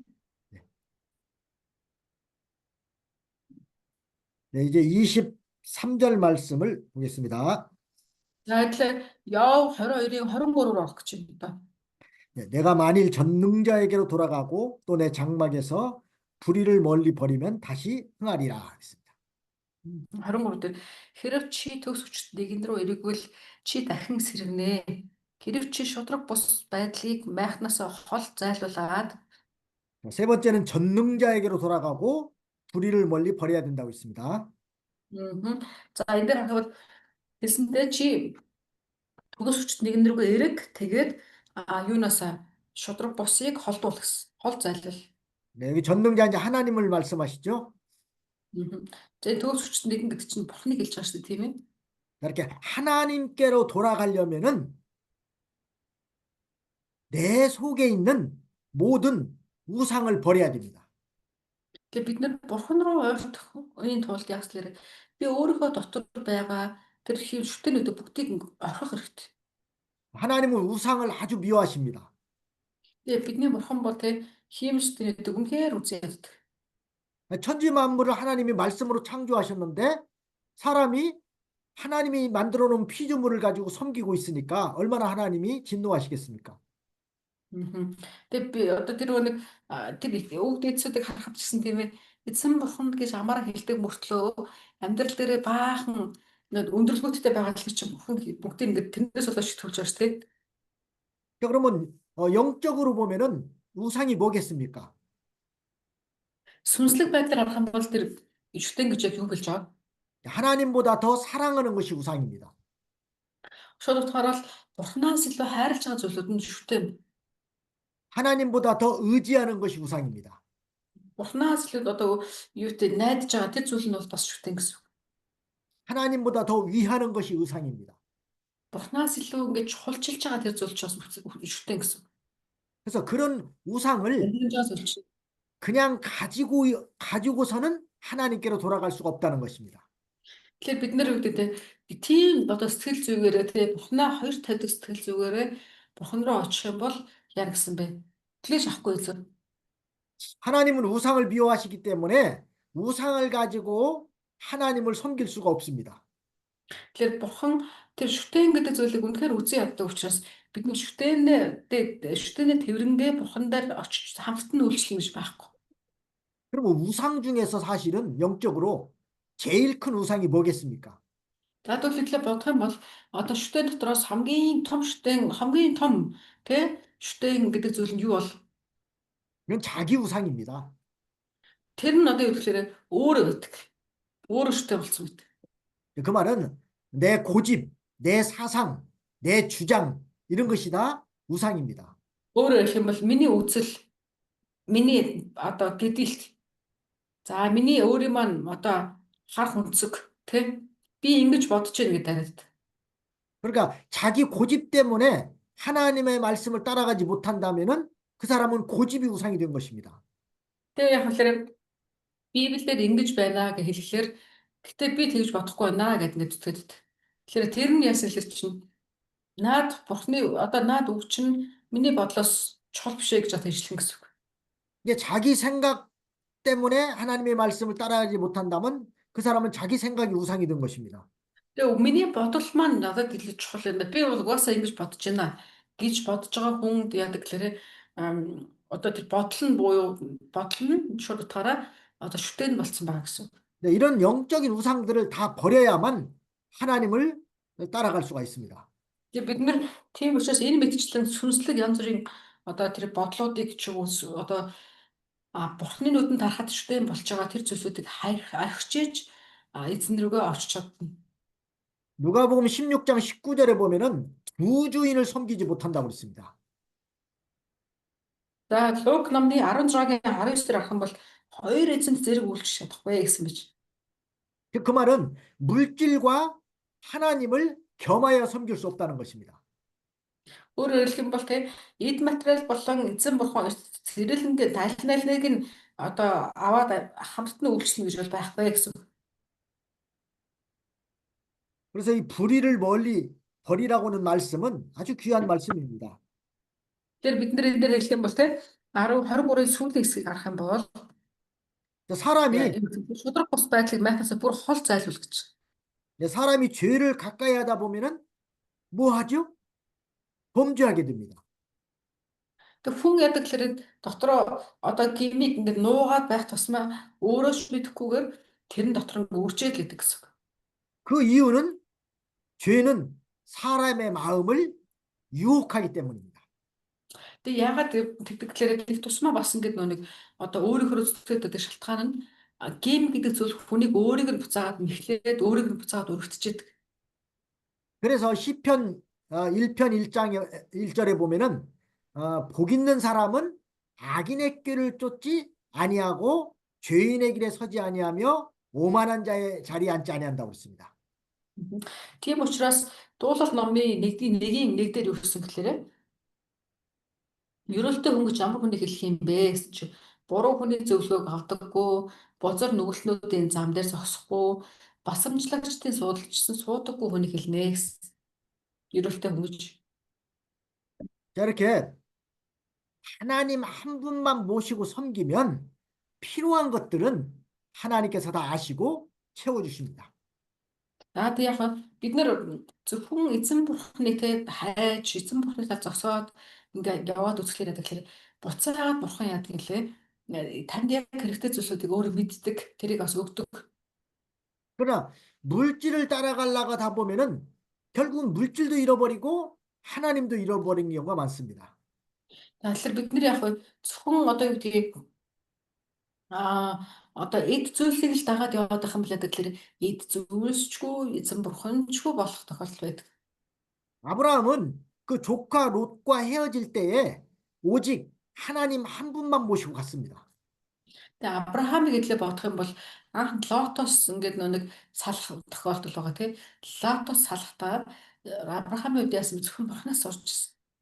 근데 물질을 따라간 롯은 실패했지만 하나님만 바라보고 하나님만 모시고 간 아브라함은 크게 부하고 성공했습니다.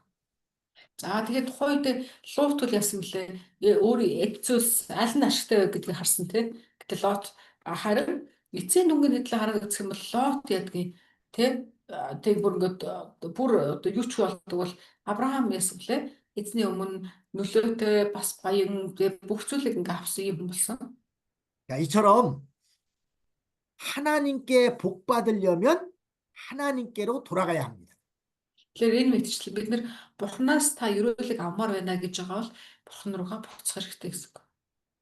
우리는 믿는다고 하면서도 아직도 뭐 돈을 더 사랑하는 마음이나 자식을 더 사랑하는 마음이나 세상 것을 더 사랑하는 마음들이 있을 수 있습니다. Тэгээ бид нарт одоо ч гэсэн те одоо юу гэдгийг үр хөвгтэй гэсэн үр хөвгтэй илүү хайрлсан те өөрийнхөө бодлыг илүү тээсэн ч юм уу те тийм бодлоод одоо ч гэсэн байхыг үгүйсэхгүй. 그래서 그 모든 것들을 버리고 이제 하나님께로 온전히 돌아가야 합니다. Гэхдээ л бид нар яах вэ? Тиймээ байгаа гэж болохгүй байх юм те. Харин байгаа гэвэл тэрийг хаяа бурхан руугаа эргэх хэрэгтэй гэж хэлж байна. 그리고 진리를 붙들고 흔들리지 말아야 됩니다. Би бас юусмэлээ өмнөөс ингэ зуур хэвээр. Тэгээ ганцхгүй байх хэвээр гэсэн. 그러니까 하나님께로 돌아가는 자는 이제 진리를 확고히 붙들어야 된다는 것입니다. Тэр бурхан руу буцаж байгаа хүн яадаг вэ? Үнэн гэдэг зүйл рүү бид нэг бүтэн анхаарах хэрэгтэй. 그리고 흔들리지 말아야 됩니다. Тэгээ бас ганхахгүй байх хэрэгтэй. 고린도전서 15장 58절 말씀을 한번 보겠습니다. За тэгэхээр 1-р Коринт 15-ийн 58-ыг харъя. 그러므로 내 사랑하는 형제들아 견고하며 흔들리지 말며 항상 주의 일에 더욱 힘쓰는 자들이 되라. 이는 너희 수고가 주 안에서 헛되지 않은 줄을 알미니라 하겠습니다. Тиймээс хайрт ах トゥ нар минь та нарын зүтгэл зүтгэл эзэн дотор хоосон биш гэдгийг мэдэж тууштай байж гуйж дайвалгүй эзний үйл хэрэгээр үргэлж бэлхэж байгаарай гэсэн. Амен. 네, 진리를 붙잡고 견고하고 흔들리지 말라는 것입니다. Өөрөөр хэлбэл энэ дээр өсөн тийм ээ. Үннээс цаг зуур тэгээд тууштай бай, гуйж дууж дайхгүй бай гэсэн. 하나님의 말씀에 깊이 뿌리를 내려야 됩니다. Тэгээд бид нар Бурхны үгэн дээр те маш нэг гүн суйрлагдах хэрэгтэй, үндэслэгдэх хэрэгтэй. 뿌리가 그 잘 내리지 못한 나무들은 뭐 비바람이 불면은 그 쓰러져 있는 경우가 많습니다. За тэгэхээр үндэсгүй мод ямар гэдэг лээ салхилаад эхлэхээр шууд унаад эхэлдэг. 우리도 진리의 말씀에 확고히 뿌리를 내리지 못한 신자는 이 시험이 오면은 쓰러지는 경우가 많습니다. Яг тэрэн шиг те үнэний одоо тэр хуурамч байдал салхилаад эхлэхээр дотор нь үнэн ингээ үндэслэгдээгүй хүмүүс бас ялгаа хүмүүс шуурганд унаад эхэлдэг. 그래서 옳은 것이 아닌 것은 과감하게 버려야 됩니다. Тийм учраас бид нар дотор хэрвээ ямар нэгэн буруу зүйл ч юм байгаагүй бол тэрийг зүгээр эргэлзэхгүй хайх хэрэгтэй. 하나님의 세계는 의의 세계요. 또 빛의 세계이기 때문에 불의는 조금도 용납할 수가 없습니다. Тэгэхээр бидний Бурхны ертөнц бол ямар вэ? Зөвийн ертөнц, гэрлийн ертөнц аахгүй юу? Тэгэхээр гэрлийн ертөнцид жижигхэн ч гэсэн харанхуй сүлэр гэж байхгүй. Учираас бид нар тэр гэрлийн ертөнцид баймаар байгаа бол сүйдэр болсон сүлдээ орхих хэрэгтэй. 네, 의는 진리입니다. Бас зөвхт байдал гэдэг нь үнэн гэсэн үг шүү тийм ээ. 또 생명의 말씀입니다.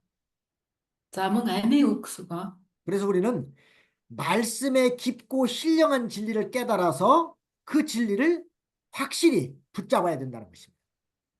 За л энэ дэр өгсөн бай. Тийм учраас бид нар үгийн үг рүү анхаарад үгийн дотор нуугдж байгаа тэр үннээс тэг суралцах, түүнээс зурах дээр маш ингээд нөгөө хичээж анхаарах хэрэгтэй гэсэн.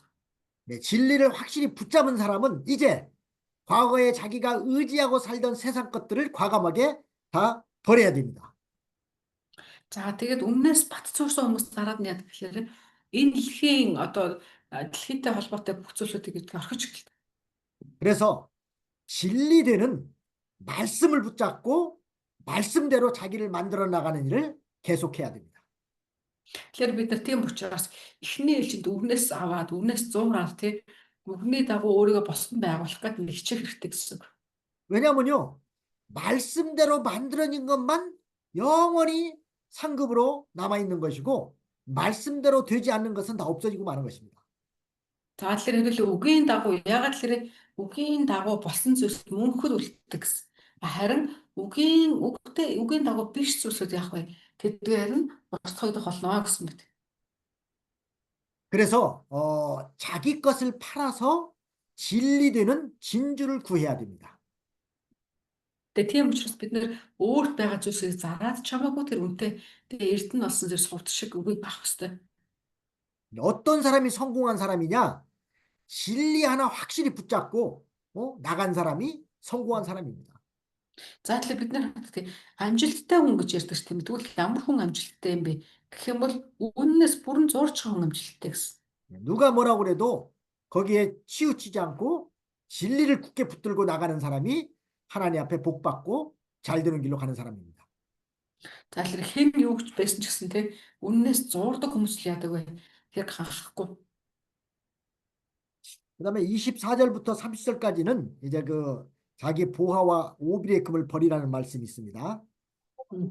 За хэдүүлээ харах юм бол 24-өөс холоод 30 дугаар агуулгыг харах юм бол энэ дээр юу гарч ирэх гэхээр 네, 24절부터 한번 읽어보겠습니다. 내 보배를 진투해버리고 오빌의 금을 강가에 돌해버리라. 그리하면 전능자가 내 보배가 되시며 내게 귀한 은이 되시리니 이에 내가 전능자를 기뻐하여 하나님께로 얼굴을 들 것이라. 너는 그에게 기도하겠고 그는 들으실 것이며 너의 서원한 것을 내가 갚으리라. 내가 무엇을 경영하면 이루어질 것이요 내 길에 빛이 비치리라. 내가 낮춤을 받거든 높아지리라고 말하라. 하나님은 겸손한 자를 구원하시느니라. 무죄한 자가 아니라도 건지시리니 내 손이 깨끗함을 인하여 그런 자가 건지심을 입으리라 했습니다.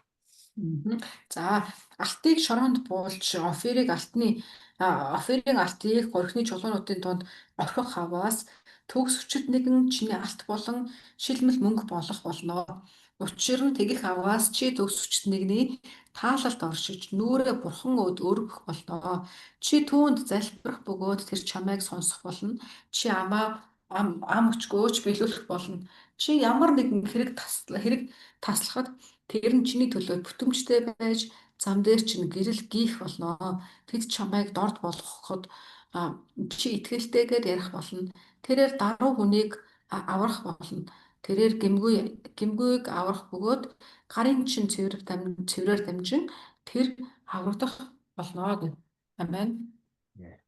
자, 여기는 이제 하나님과 화목하고 복이 임하는 길 네 번째죠. 여기는 자기 보화와 오빌의 금을 버려야 합니다. 네, 자기 과와 보배, 네, 4번째.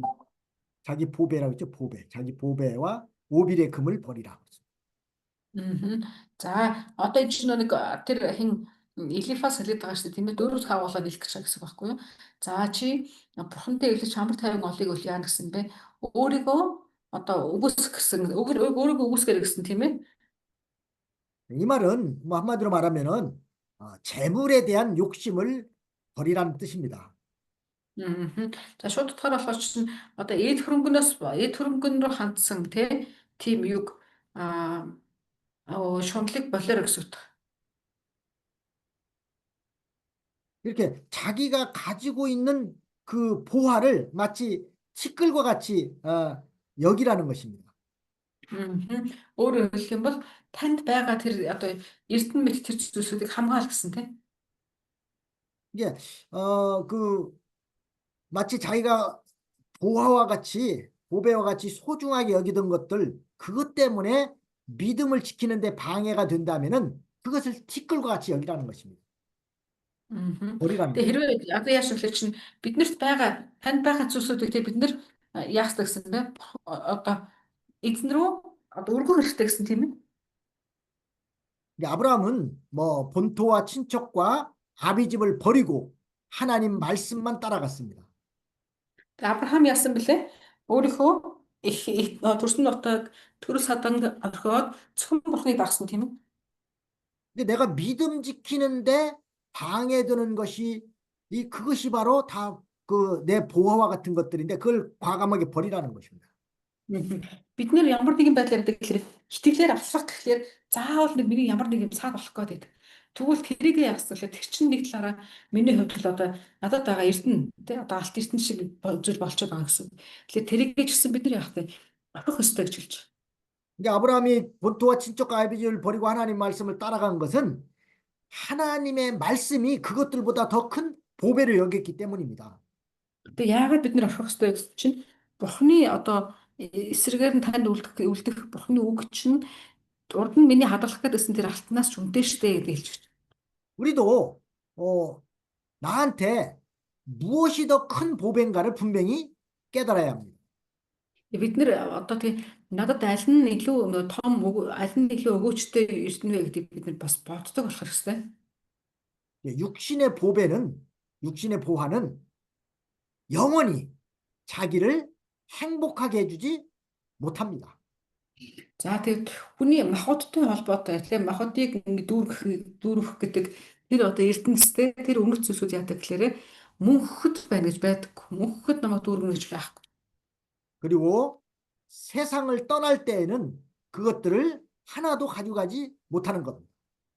Тэгээ бас яах вэ гэхээр за яг тэглээ гэсэн чигсэндээ хадгалаад байж болно. Гэтэл энэ дэлхийг орхихдоо яах юм гэхээр энэ дэлхийг орхихдоо тэрийгэ дахиад хайна гэсэн. 사람들이 귀하게 여기는 것 중에 하나가 금이잖아요, 금. Тэгээ хүмүүс яадаг вүлээ үн цэнтэй гэж боддог зүйлсүүдийн нэг нь юу байдаг вүлээ алт штэ тий. 금값이 아주 국제 금값이 굉장히 많이 올랐습니다. Одоо сүүлийн үед ялангуяа нэг олон улсын хооронд алтны үн гэдэг зүйл маш өсөж байгаа. 뭐 한국에서도 보면은 금 한 돈이라고 하는데 한 돈이 3.75g이에요. 음. 3.75g. Манай монголчууд одоо алтыг яаж хэмждэг вэ? Нэг грамм гэхгүй те. Нэг алтны унц гэж ярьдаг л. Нэг унц л. Солонгослоор нэг дон гэж чин, ярьдаг. чин Тэр нь гэж болохоор нэг чин. 375 гэж ярьдаг юм. 그런데 그 3.75g 한 돈이 가격이 무려 거의 100만 원에 육박했습니다. 음. 엄청난 돈입니다. Жишээлх юм бол одоо өөрөөр хэлбэл юм байна. Нэг тонн гэж ярьдаг буюу одоо нэг тонд чинь 375 грамм алт байгаа байхгүй юу? Тэр грамм алт чинь солонгос мөнгөөр одоо нэг сая вон хавцаа гэж шүү. 그러니까 굉장히 참 Алт 그 ухаал юм шүү. Эсвэл. 가치가 있고 값이 나가는 것이지 않습니까? Тэгээ шууд утгаар ингэх юм бол хүмүүс бол яхаар алт гэдэг зүйлийг үнэхээр үнэ тооцохоор юм тийм ээ. Үнэтэй тийм ээ. 그래도 뭐 아무리 금을 많이 모아놓고 재산을 많이 증식해 놨다 할지라도 내가 세상을 떠날 때는 아무것도 가져가지 못한다는 것입니다. Гэтэ ясам дээр яах юм бэ? Одоо ихчнээ их алтыг тодорхой хэмжээгээр хөрхөн цуглуулсан байж болно л доо. Тэр өдөр нь ч юм уу оройч ч юм уу энэ дэлхийг орхилоо гэж бодоход нөгөө цуглуулсан юм карбонда игээд хамт аваад явна гэж байхгүй. 그래서 그런 것들을 과감하게 버리고 참으로 나에게 생명을 주시는 금보다 더 귀한 말씀만 따라가라는 것입니다. Мгм. Тэгэхээр бид нэр яах вэ гэхээр алтан биш үү? Алтыг би карманда хийчихэд намайг өгөхт маань оршуулаарай гэлээч гэсэндээ бурхны өмнө тэр надтай хамт очихгүй тий. Харин тэрнээс үнэтэй үг биднэрт байгаа гэдгийг бид нэр ингээд хүлээн зөвшөөрөх хэрэгтэй гэсэн. 이게 Нэг юм 말씀만 따라가는 것이 더 큰 보배인 줄을 믿으시기 바랍니다. Тэгэхээр бид нар яах вэ гэхээр бидний хувьд болохоор чинь эзний үгийг л дагаад явна гэдэг нь өөрөө ямар тийм том нэгүүлсэл вэ гэдгийг бид нар бодох хэрэгтэй. 마태복음 19장 16절로 그 22절에 보면은 한 부자 청년이 예수님에게 나오는 장면이 나옵니다. За хэдүүлээ Матай Богом 19-장 16절로 22절. хэдүүлээ Матай номны 19-р бүлгийн 16-аас хойш ингээд харах юм бол нэгэн одоо тийм мундаг залуу одоо Иесусыг би дагмаар байна гэдэг чадлаар гардаг. 거기 보면은 그 부자 청년 예수님에게 내가 무엇을 해야 영생을 얻겠습니까? 라고 물어봅니다. Тэгээ тэрэн дээр юу гэсэн чинь би юу хийвэл тэг мөнхийн амыг авах болоо гэж асуудаг. 그때 예수님은 네가 계명을 안 하니 뭐 살인하지 말라, 가늠하지 말라 뭐 이걸 딱그 십계명을 말씀하시면서 그것을 말씀하실 때 그 청년은 내가 어려서부터 다 지켰다고 그랬습니다. За тэгсэн чинь юусэн блэ? За чид бол тэрэгч болчих, энийгч болчих гэсэн чинь би ер нь бол аль альны нилээн одоо хийж ирдэг штэ гэж хэлдэг. 그때 예수님은 그 청년에게 너에게 한 가지 부족한 것이 있다. 이렇게 말씀하십니다. Эзэн Есүс гэсэн ч үлээ одоо чамд нэг ганцхан л зүйл байна да гэж хэлдэг. 그것은 바로 내 소유를 다 팔아서 가난한 자들에게 주고 그리고 와서 나를 쫓으라고 합니다. Тэгээ эзэн Есүс үлээ чамд тэр ганц зүйл байна. Чи яваад би төрөнгөө зарчгаа. Тэгээ ядуус өгч. Тэгээд хүрээ дээр тэгээд намайг дагаа гэж хэлдэг. 그때 그 부자 청년은 무엇을 선택했습니까? Гэсэн чинь тэр залуу юу гэсэн бэлээ? Алийг сонголоо. 자기 재물을 버리고 예수님을 선택했습니까? 아니면은 예수님을 버리고 그 재물 때문에 근심하면서 집으로 갔습니까? Тэр хүн за тэгье окей гэдэг тэрийг орхиод явсан билүү? Эсвэл нөгөө нэг тий гэд болоод явсан билүү? гэж болов явсан. 네, 그 청년은 Боли ямар хэцүү юм тий? 재물이 많은 고로 근심하면서 집으로 갔다고 나와 있습니다. Тэгээ харамсалтай гэж байдаг тий тэр хүн харамсалтай нь одоо өөрийнхөө юу гэдүүлээ тэг бүхний орхиод тэр хүн өөрийгөө яалаа Иесийг сонсоогүй гэдэг тий цараа гуниглаа цааш явчлаа гэдэг тий. 근데 그 사람은 재물보다 더 큰 진리를 바로 발견하지 못하고 그만 그 재물 때문에 예수님을 따라가지 못한 것입니다. Тэгээ шууд утгаараа тэр хүн өөрийнхөө тэр хөрөнгөийг өртөө яагаагүй тэр хөрөнгө нь тэр хүний хувьд юу байсан бэ? Илүү нөгөө нэг одоо Тий? Бүх юм болцсон байгаа зү. Тэрнээсээ болоод амиа авсан алдчихж байгаа тий. 만약에 그 사람이 재물을 다 팔아서 예수님 하신 말씀처럼 재물을 다 팔아서 가난한 사람들한테 주고 예수님을 따라왔더라면은 그는 Мгм. 예수님의 제자가 되었을 것입니다. Хэрвээ тэр хүн тэ өөрийнхөө юмыг орхингуудаа эзэн Есүсийг дагсан бол яах байсан болоо? Тэр зүгээр Есүсийн шай болох байсан баг. 다른 제자들처럼 그 사도의 반열에 올라서 참 생명을 Мгм. 살리는 이 귀한 일을 했을 것입니다. Магадгүй те бусад итгэгч нар шиг те бусад одоо элч нар шиг те элчийн байр суурьтай те эзний өмнө ингээд үнэхээр одоо юу гэх юм те одоо магтууштай ийм хүн байх байсан баг. 그러나 그 사람은 재물을 사랑하는 욕심 때문에 이 진리를 놓치고 만 것입니다.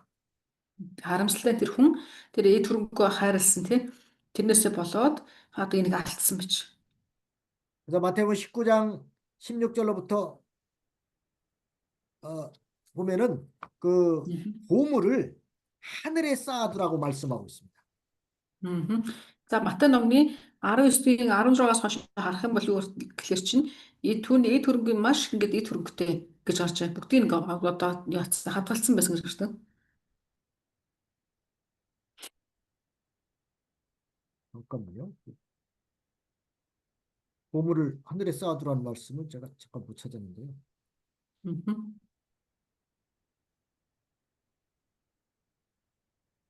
마태복음 6장 6장 Матай 6 юу? 네. 마태 6장 19절. Мгм. Матай номны Матай 6-гийн 19 дээр харах юм бол тэн дээр хэлж байна.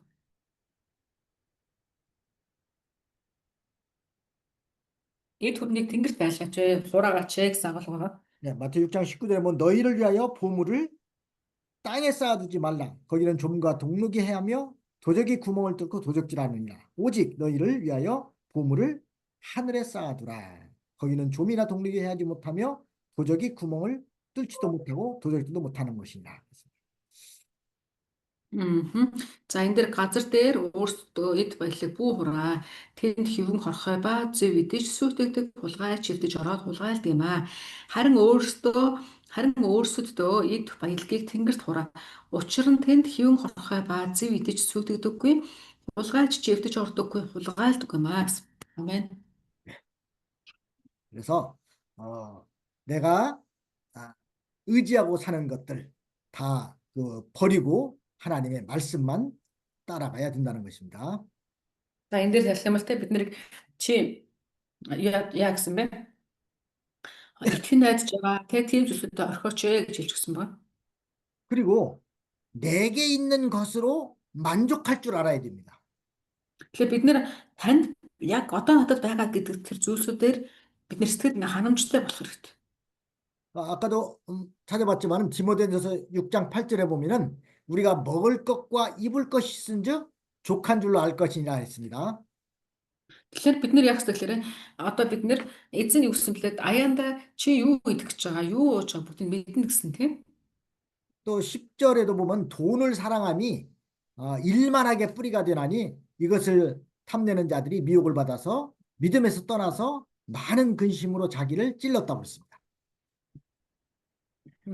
За тэгэхээр тэр одоо тэр нэг 10 дугаар ишлэлээр харах юм бол 목사님과 마태복음 6장 10절 말씀하시는 건가요? 아니요. 10절이라는 거. 디모데전서 6장 10절.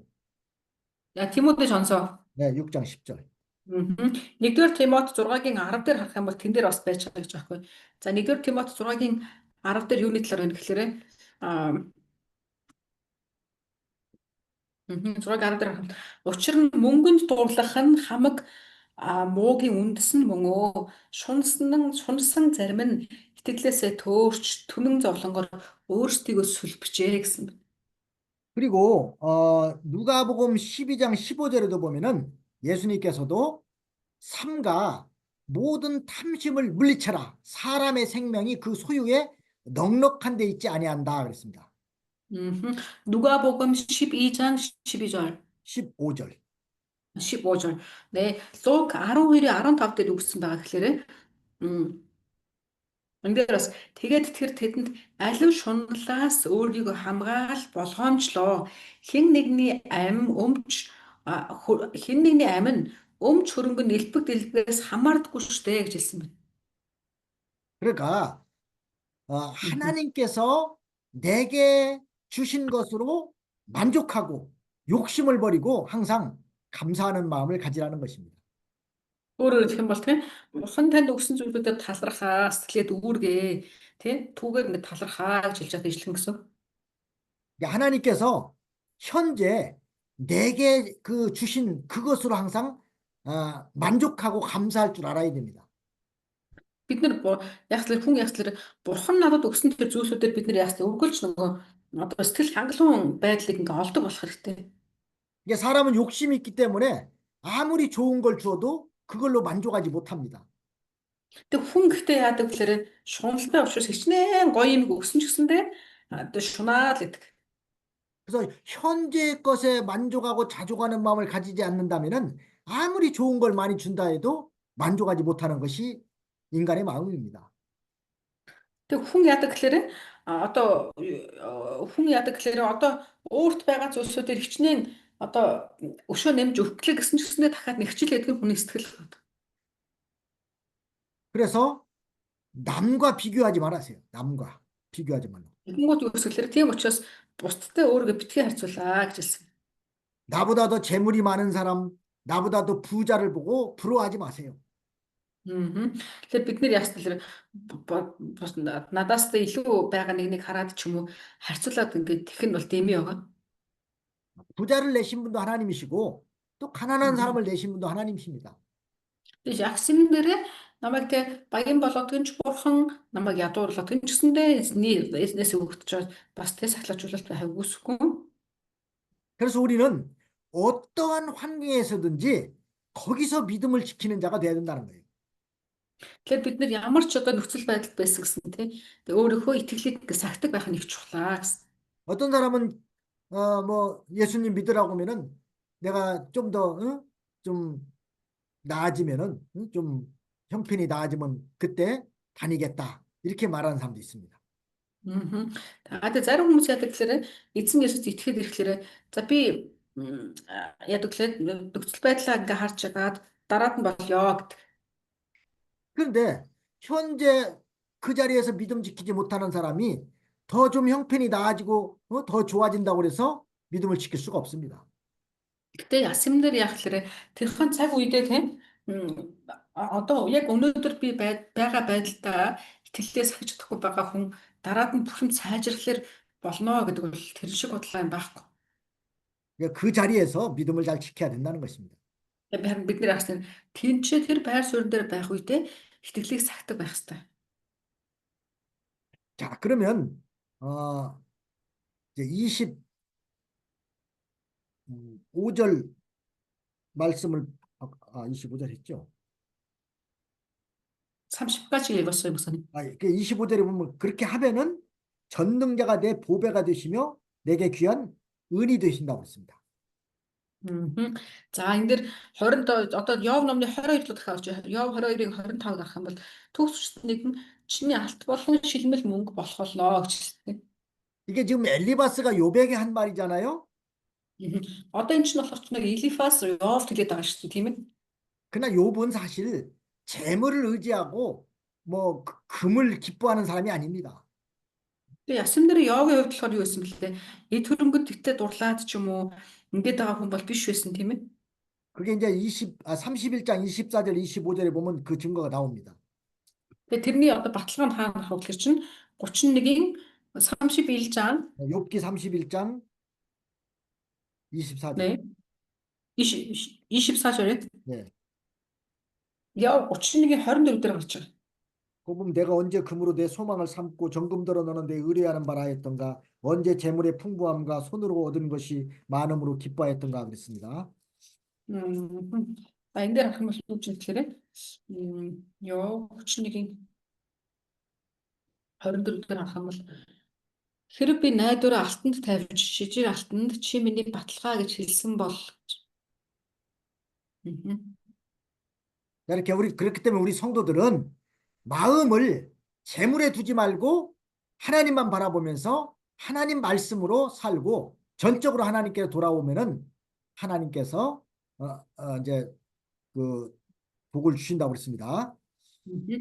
За энэ дээр үсгэлээрээ тэгш бидний хувьд ч гэсэндээ би өөрийнхөө итгэлийг эзэн бурхандаа тавих тий эзэн бурхандаа тавиад эзэн бурхандаа хүндлэх нь миний хувьд юу вэ? Тий энэ бол жинхэнэ ололт оо гэж хэлсэн.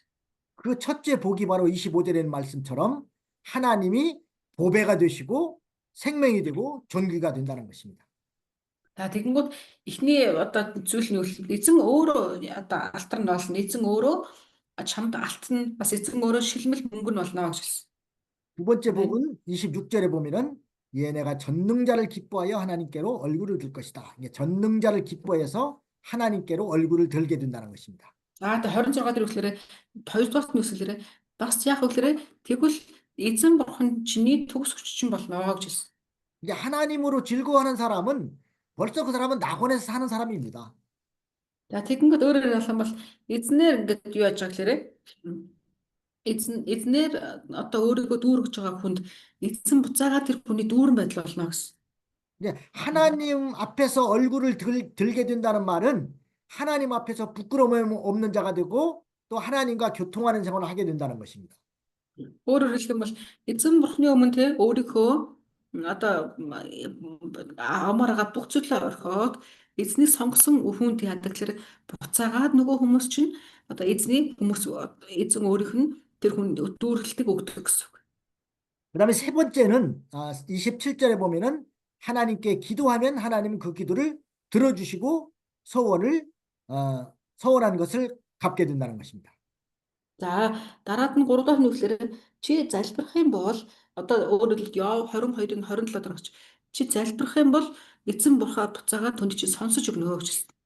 이게 서원한 것을 갚는다는 말은 일이 잘 된다는 것을 가리킵니다. За энэ дээр болохоор чинь 27 дараа гарч байгаа тийм ээ сонсох биелүүлж өгнө гэсэн. Тэ сонсох болно гэдэг нь юу гэсэн утгатай гэхээр эзэн одоо чамайг амжилттай байлгана гэсэн утгaalж. 일이 잘못되면 이제 갚을 수가 없기 때문입니다. Тэг яагаад тэлэрээ а тэг өөрөөр хэлбэл ам өчгөө биелүүлнэ гэж хэлсэн байгаа тийм ээ. Тэр хэрвээ одоо бурхан өөр амлсан зүйлээ заавал санана гэсэн утгатай хэлж.